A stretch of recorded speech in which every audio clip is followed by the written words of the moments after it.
Welcome to a presentation upon two main points of what I feel to be planetary existence as we know it.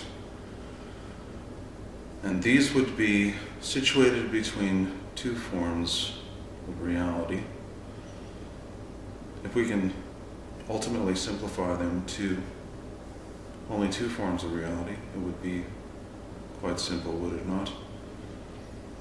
Firstly, we have the notion of a planetary evolution of social praxis and quotidian existence in human life. Secondly, we have a technological stratification of the self into its known machinery, its automatic, inclusive or exclusive content, and how that notifies subjectivity as to whether or not it is identified correctly with its own virtual presence in the former category, its quotidian social practices. In addition to this, I wish to look at the possibility of something that I will get to in very short order, what I call the politicization of the id. And this is inherent of Freud's work. Sigmund Freud, 1856 to 1939, the founder of psychoanalysis. And when we look at the ideas of consciousness as situated in the first mentioned category, social practices, quotidian experience of reality, we see that we identify with the world around us based upon varying cues, in social cues, identities, matter and form perhaps at some point are entering into the question. But this is also somehow entwined with the latter category, the secondary category, technological stratifications of the self, which are inherent of the machinery, what I would wish here to call the machinery of consciousness. That consciousness as such is between the neural net of quotidian practices, which is what we, the spaces in which we dwell, and also perhaps the machine which we use, which becomes more and more, I will say, alien to the human reality of quotidian practice, yet something we still need. And the reason I will say this, I will assert this point, is that I feel that the tools of mankind, of humankind, and all forms of humanity that exists upon the planet now, and other species, have to do with this idea, this ancient Greek idea of techne. And more recently, I was accompanied by the notions proposed by Martin Heidegger,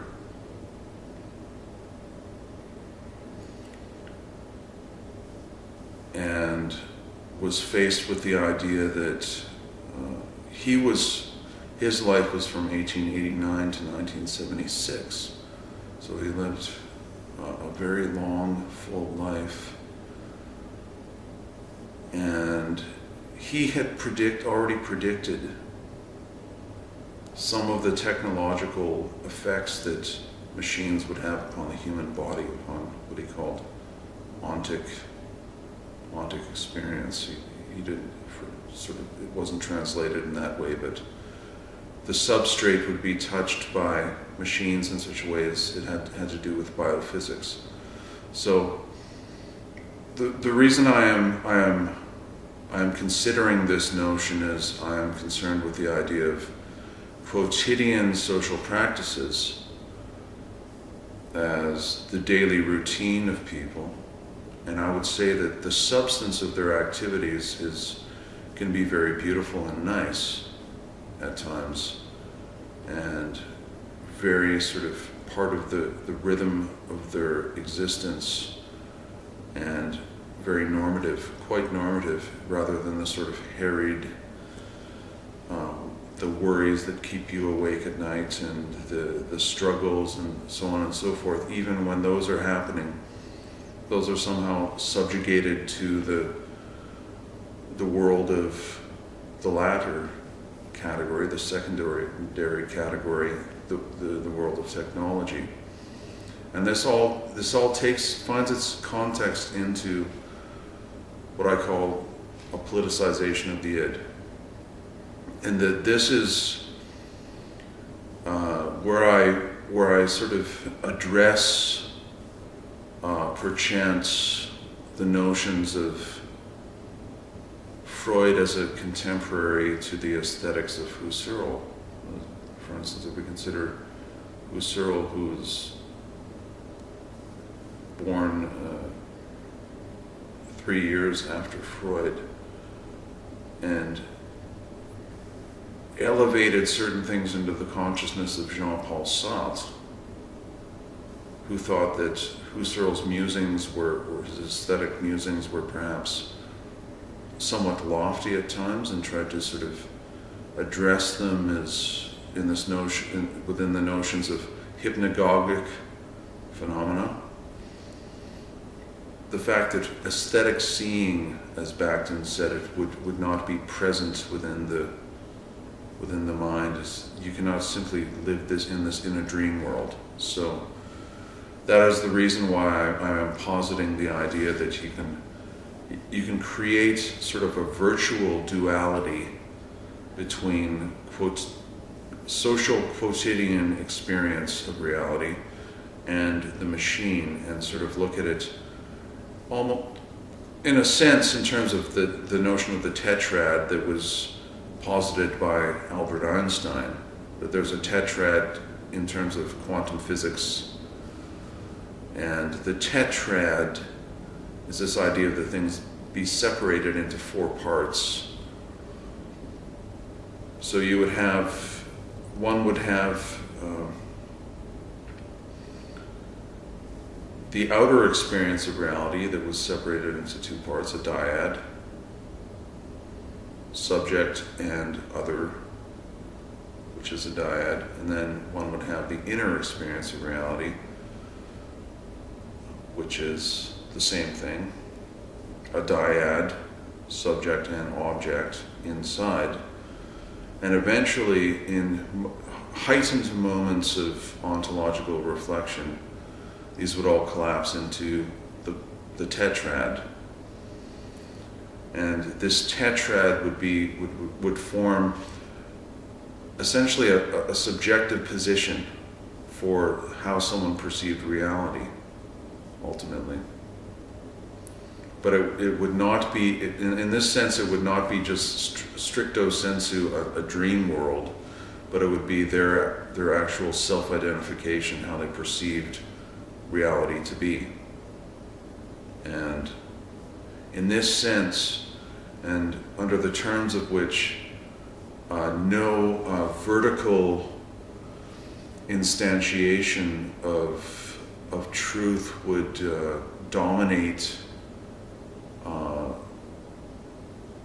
perhaps we will call it the symbolic revolution, the idea that seeing within the mind, within consciousness, within the mind, is not an aggressive act, doesn't have to be an aggressive activity. It can actually be quite a productive activity, and an illumination this notion of the politicization of the id. But where we take these things which we formed through the foregoing and place it into quotidian social praxis and daily life, is where we identify with the idea that this must be applied in some sense. It must be applied in an applied form of knowledge. And since the taxonomy, the essential taxonomy that's been posited here is between quotidian praxis, social praxis, daily activities, and the machinery of consciousness, a very simple sort of thing. But if we separate that all out into its component parts, we begin to enter a certain terrain of consciousness where things get separated from themselves or evolved through time. And that is the other process that is very much installed within the taxonomy of the two processes, which have been ordered in terms of the outer dyad and the inner dyad collapsing into a tetrad, which forms both relationship between these human beings that are related externally and then internally related in other ways. It creates a certain degree of sort of collision, and in terms of the politicization of the id, it creates something that's almost non-linear to subjectivity, yet can be quite linear through the secondary category of technological machinery. So the notion that one would simply address someone instantaneously with a message is separate from the idea that the totality of someone's human experience would somehow be addressed in that very short period of time. Now we can see how this perhaps would result in, again, the notion that someone's perchance political dissent would occur. Someone's either diminutive or grandiose behavior would result in the sort of Freudian sense, from the standpoint that how they addressed their relationship with the outer experience of reality as something virtually binary as well. So you cannot take everything at face value. So one attempts to look within the self again. So we have these sources of the way to give context to how outer activity enters the mind and becomes inner activity, and how the iteration of the outer activity is part of this undulating process of dealing with the real thing that has happened, the reality that has happened externally. And we also have the process of, within the tetrad, of perhaps inner experiences of suppressed things in the Freudian sense, repression, oppression, all these things, especially repression of what results in the politicization of the id, sort of becoming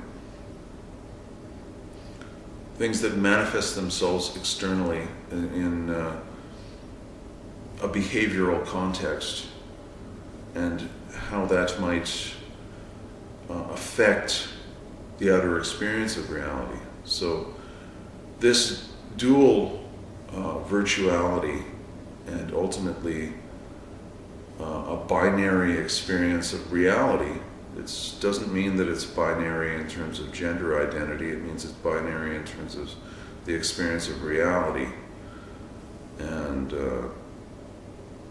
other things that have to do with the id, choices that are made that evolve through time, that have to do with how the external realm becomes part of subjectivity in their process of self-identification and reflection. And should this be too sort of part of the evolution of what happens to the stratification of technology, someone would simply just enter into a state of trying to repair their own position using technology. They would, for instance, they would pursue technology as a way of, this notion of venting or things of this sort. But that was something that was part of the primary category, the category of social praxis that someone would vent because there was something inside of them they had to get out. And then now we have it into the technological stratification of someone, the technology is reproducing these things over and over again with millions of followers. Everyone knows the technologies that do that, or the applications that do that, so on and so forth. So to arrive at the conclusion where we would see that sort of collectivized into something that was reducible of the proposition would be what was intended, I think, of the proposition, that it became something reducible, so that individuals could go about the category of simply pursuing quotidian praxis, social praxis involvement with outer experience in such a way that the taxonomy of their inner life world experience would be entirely resolved, in a sense, by examining the potency of this idea that it had propelled consciousness forward from the mind of someone that they felt represented this notion that I have of the politicization of the id, that it was the representative of that would proceed with something that took care of the reflective part of being, which stayed within the self, which is going to the areas of consciousness, or the external places, regions of the environment that gave meaning and purpose to this which we call real experience.